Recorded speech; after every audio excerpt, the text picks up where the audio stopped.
Oke, halo, kenalin nama aku Fareli Jasinda Sukma Putri. Aku dari Stan Fatina Putri. Aku Bastian Aji Pamungkas. Ya, dan aku Belbala Jendra. Itu tau lah. Kenalan sih. Oke, halo teman-teman semuanya.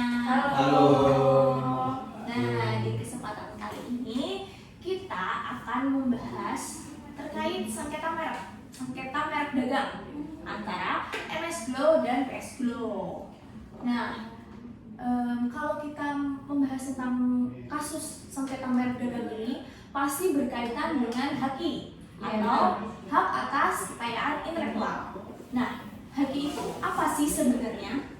Ya, jadi menurutku hak atas kekayaan intelektual adalah hak eksklusif yang diberikan suatu hukum atau peraturan kepada seseorang atau sekelompok orang atas karya ciptanya. HAKI mempunyai fungsi penting nih, yaitu untuk melindungi agar karya cipta yang kita ciptakan nggak mudah dijiplak dan diambil idenya dari orang lain, Biar nggak ditiru ya, biar nggak ditiru.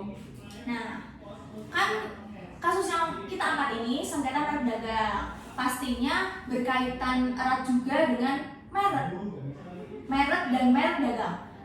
Merek itu pengertiannya kayak gimana sih, dan merek dagang itu berfungsi sebagai apa sih? Nah, jadi merek itu berfungsi sebagai suatu tanda atau identitas sebagai pengenalan suatu produk, barang atau jasa yang dilindungi untuk produsen dan konsumen serta melancarkan kegiatan perdagangan tersebut. Jadi tidak akan terjadi plagiarisme atau penjiplakan seperti itu.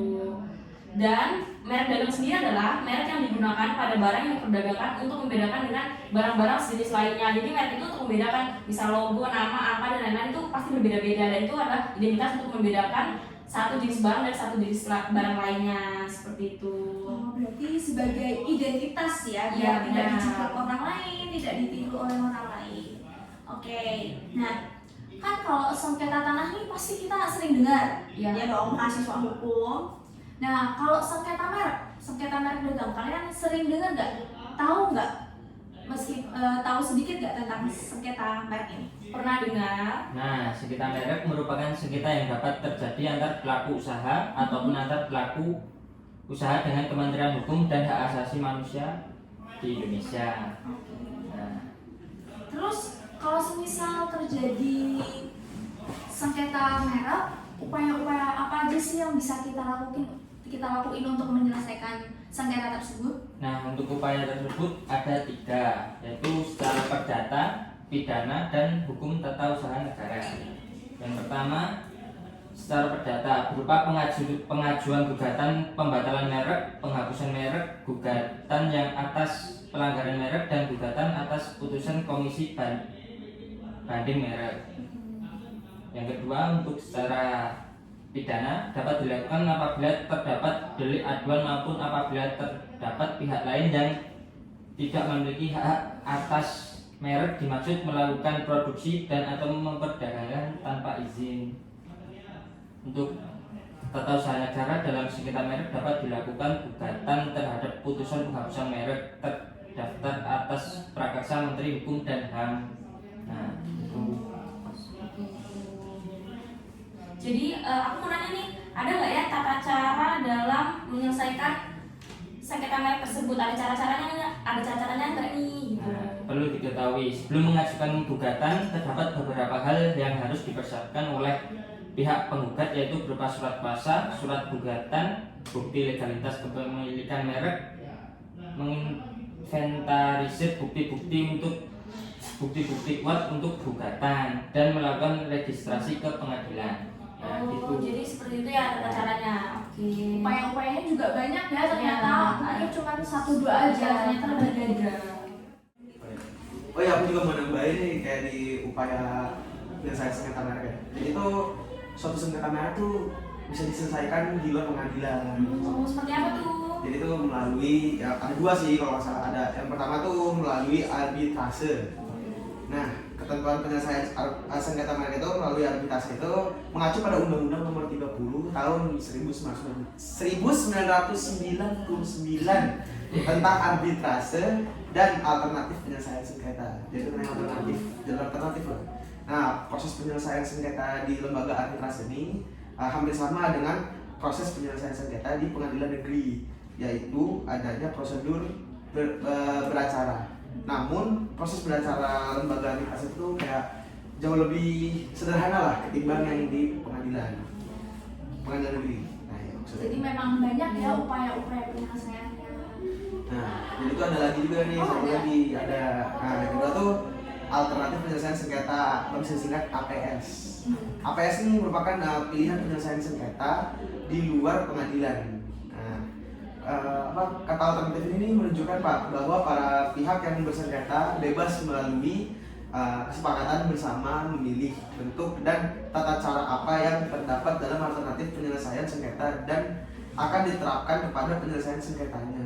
Nah, terus tuh lembaga APS ini sifatnya umum karena bermacam ragam sengketa yang terjadi di masyarakat dapat diselesaikan dengan menggunakan lembaga ini. Sengketa di bidang merek juga demikian dapat diselesaikan melalui lembaga APS. Meskipun demikian, Undang-Undang Nomor 15 Tahun 2001 hanya mengatur sengketa ganti rugi atas pelanggaran hak atas merek yang dapat diselesaikan melalui lembaga APS. Ya, dia menambah itu aja sih. Oh, jadi seperti itu ya alternatif penyelesaian sengketa. Ternyata ada lembaganya ya yang menangani tentang hal tersebut. Oh, selain pengadilan ya, karena yang kita tahu penyelesaian Apa sih pengadilan seperti itu. Ya, ada jalur non litigasinya. Oke, nah balik lagi ke topik yang akan kita bahas mengenai sengketa merek dagang antara MS Glow dengan PS Glow ini. Aku bakal jelasin sedikit terkait teori dari kasus ini. Sengketa merek dagang terjadi antara pemilik MS Glow Sandi Purnamasari dengan pemilik PS Glow yang bernama Putra Siregar. Bermula dari Sandi Purnamasari yang mengajukan gugatan di Pengadilan Niaga Medan pada 15 Maret 2022. Dalam putusan Majelis Hakim PN Medan menyatakan bahwa penggugat adalah satu-satunya pendaftar dan pengguna pertama merek dagang MS Glow for Cantik Skincare beserta logonya dan merek MS Glow for Men. Oleh karena itu, Sandi Purnamasari selaku penggugat memiliki hak eksklusif untuk menggunakan merek dagang tersebut. Namun, tak sampai di situ, Putra Siregar selaku pemilik PS Glow balas menggugat MS Glow untuk perkara yang sama di Pengadilan Niaga Surabaya. Dalam putusan hakim, PT Pistor Glow Bersinar Indonesia memiliki hak eksklusif atas penggunaan merek dagang PS Glow dan Pistor Glow yang terdaftar pada Direktorat Jenderal Kekayaan Intelektual Kemenkumham. Putusan tersebut juga menghukum para terduga termasuk pemilik MS Glow untuk menghentikan produksi perdagangan serta menarik seluruh produksi kosmetik dengan merek MS Glow yang telah beredar di Indonesia. Namun, tak sampai di situ juga, MS Glow juga telah mengajukan kasasi ke Mahkamah Agung dan masih dalam proses persidangan. Oh, jadi MS Glow sama PS Glow itu mereka saling menggugat ya? Ya, betul. Yang pada akhirnya sekarang masih menunggu hasil di kasasi Ya, di Mahkamah Agung. Betul. Oh, jadi seperti itu. Jadi mereka saling menggugat dan hasilnya kasasinya belum diketahui ya? Oke. Nah, di sini kan kalian udah memahami nih gimana kronologi singkatnya terkait kasus yang kita bahas. Dan menurut kalian siapa sih yang duluan mendaftarkan merek mereka masing-masing? Jadi itu aku sempat nonton ya videonya tuh di kronologinya siapa? Septia Yetri Opani. Nah, jadi tuh dia tuh membongkar alasan kenapa PS Glow bisa menang gugatan. Jadi tuh di video itu berisi kayak klarifikasi dari pihak PS Glow yang telah memenangkan gugatan atas MS Glow. Nah, jadi tuh Septia menerangkan MS Glow itu tuh mendaftarkan mereknya di Dirjen Haki sebagai minuman serbuk teh. Nah, bukan kosmetik. Sementara yang nama terdaftar di Haki yakni MS Glow for Cantik Skincare. Nah, kenapa PS Store bisa menang di gugatan Pengadilan Niaga Surabaya? Padahal brandnya tuh baru lahir di 2001. Dan sedangkan tuh MS Glow di 2016, kisaran 2016. Nah, jawabannya tuh karena merek MS Glow ada pada kelas 32. Karena merek MS Glow itu ada di kelas 32, adalah kayak minuman serbuk instan, minuman serbuk teh, bukan kosmetik. Nah, dan yang terdaftar Haki dan kosmetik tuh terdaftar di HAKI kelas 3. Nah, MS Glow for cantik terdaftar kelas 3 itu harusnya MS Glow for cantik skincare. Sorry. Terus jadi selama ini tuh mereka tetap mencetak dan mencantumkan MS Glow saja. Padahal secara aturan BPOM, BPOM harus sesuai dengan nama merek yang terdaftar di HAKI. Nah, tulis di unggahannya dia. Terus perlu kita ketahui juga setelah melakukan penelusuran melalui WIPO dan DJKI, MS Glow for Cantik Skincare tuh didaftarkan 20 September 2016 dan tanggal berakhir dilindungi itu pada tanggal 20 September 2026 dengan status didaftar. Nah, habis itu barang yang didaftarkan adalah kosmetik kelas 3, yang mana di dalam kelas 3 meliputi ada kosmetik, ada bedak, ada cat rambut, ada lulur, ada mangir, ada krim untuk muka, terus juga ada lipstick, pelembab, dan deodoran. Oh ya, dan juga pembersih muka.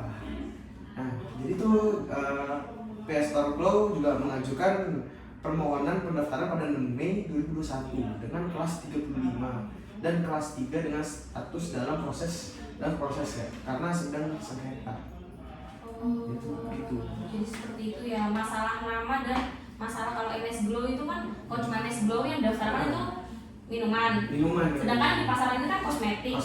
Kalaupun yang kosmetik itu harusnya ada embel-embel for cantik skincare, tapi yang dipasarkan cuma MS Glow. Sedangkan karena pada dasarnya MS Glow itu serbuk minuman. Yang didaftarkan serbuk minuman. Oke.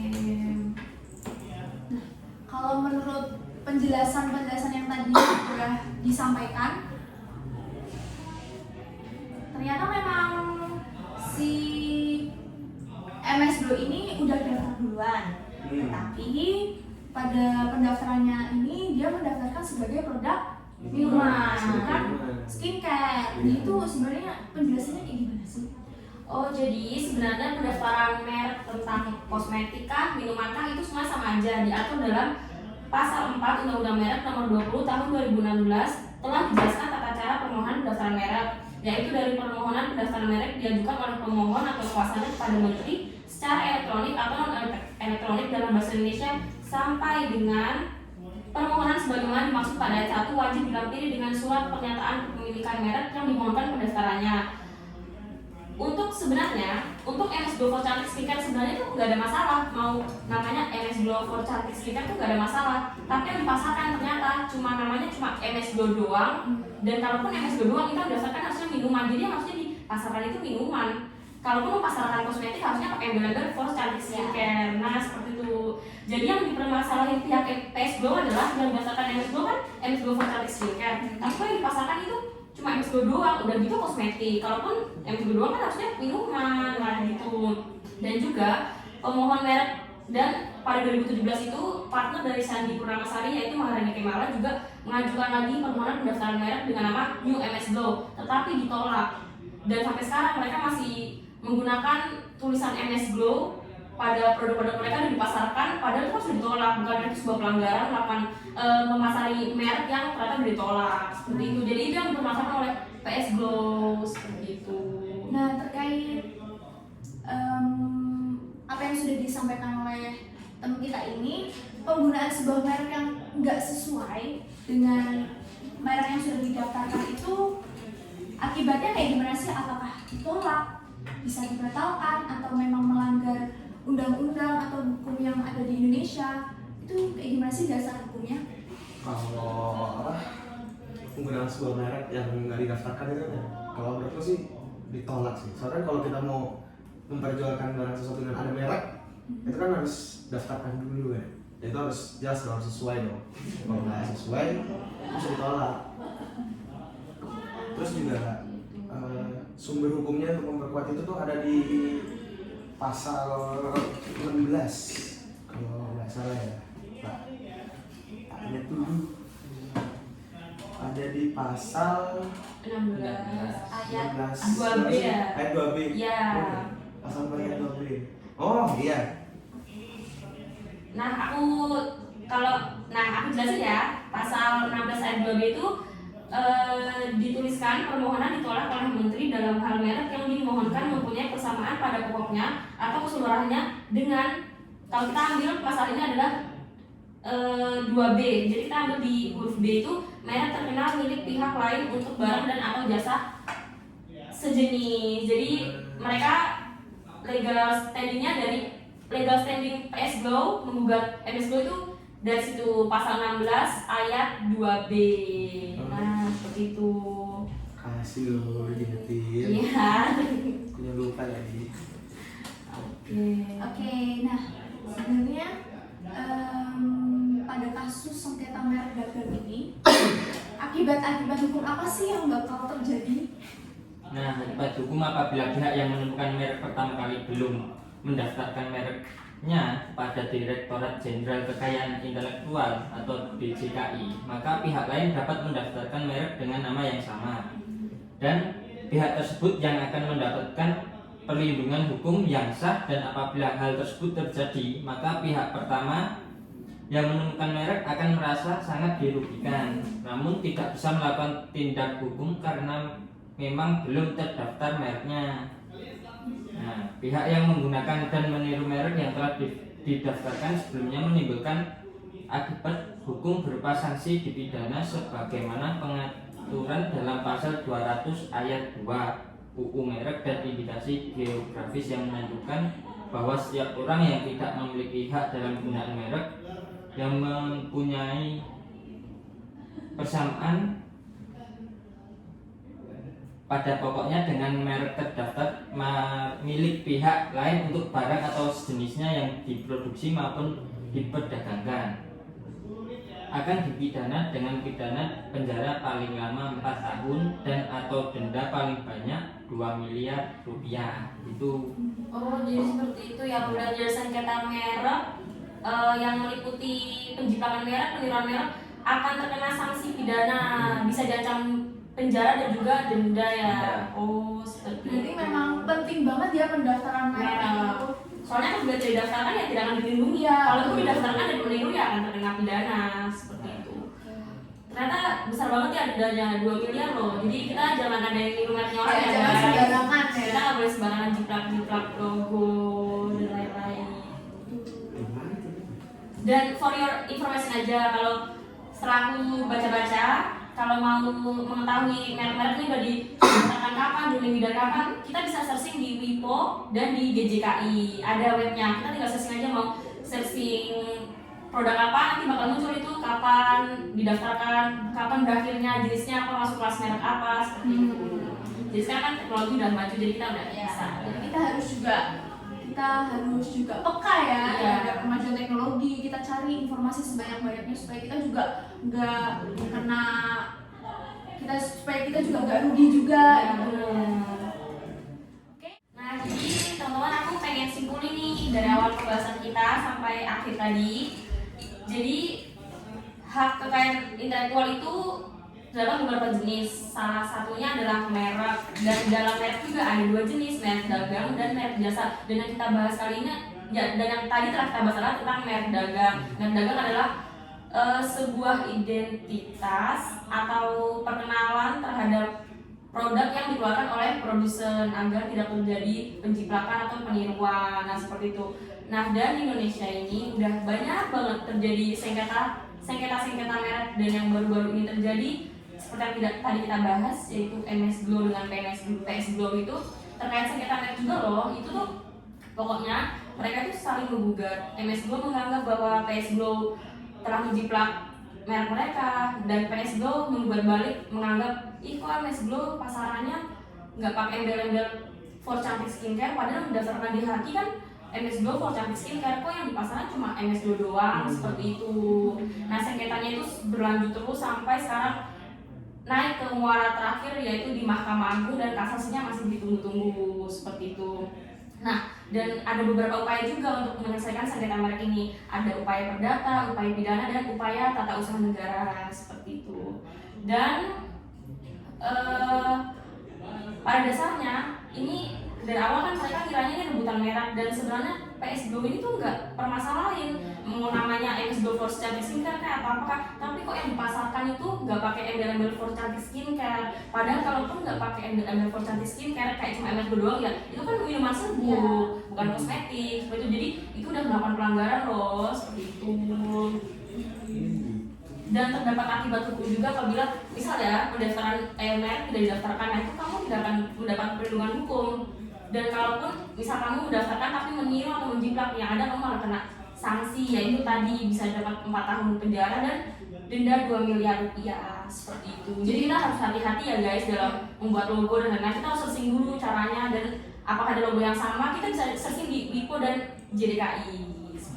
Berarti memang penting banget ya. Sorry ya, DJKI. Jadi memang penting banget nih pendaftaran merek. Jadi kalau misalnya kita punya merek, mengeluarkan produk apa, harus segera didaftarin biar nggak dijiplak sama orang-orang yang memang oknum-oknum ya. Benar. Apalagi di Indonesia kan mereknya itu menganut prinsip first to file. Siapa yang mendaftarkan dia yang duluan dilindungi, seperti itu. Tapi pada dasarnya sebenarnya masalah ini bukan masalah siapa yang daftar duluan atau enggak, tapi pemasarannya yang tidak sesuai dengan apa yang didaftarkan. Tidak sesuaiannya. Jadi kalau misalnya kita daftar di merek kosmetik ya kita daftarin kosmetik dan yang dipasarkan juga kosmetik. Ya, gitu.